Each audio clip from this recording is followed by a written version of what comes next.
Na labda nitumie nafasi hii kuwapongeza sana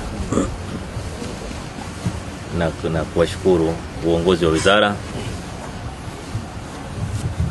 ya Habari, lakini vile uongozi wa mkoa, wakandarasi, mshauri mwelekezi kwa kazi kubwa ambayo imefanyika hapa. Wakati marais wetu wa Tanzania, Kenya na Uganda walipokubaliana kuomba nchi zetu tatu ziwe wenyeji wa michuano ya AFCON ya mwakani, walifanya commitment ya mambo makubwa. Waliahidi kwamba mambo ambayo watayatekeleza kuhakikisha jambo linafanikiwa. Na rais wetu, moja ya mambo ambayo Rais Samia aliahidi ni kujengwa kwa viwanja vipya kikiwemo hiki cha hapa.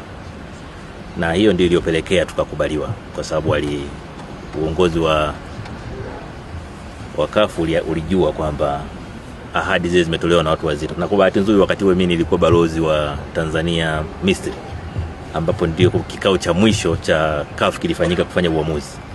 Na commitment ya Tanzania ambayo ilitoka kwa Rais Samia Suluhu Hassan ilifanyika. Kwa hiyo kwa kweli kwamba rais wetu anafanya commitment, anafanya ahadi za kimataifa na zinatekelezwa kwa kiwango hiki, ni jambo linatia moyo sana.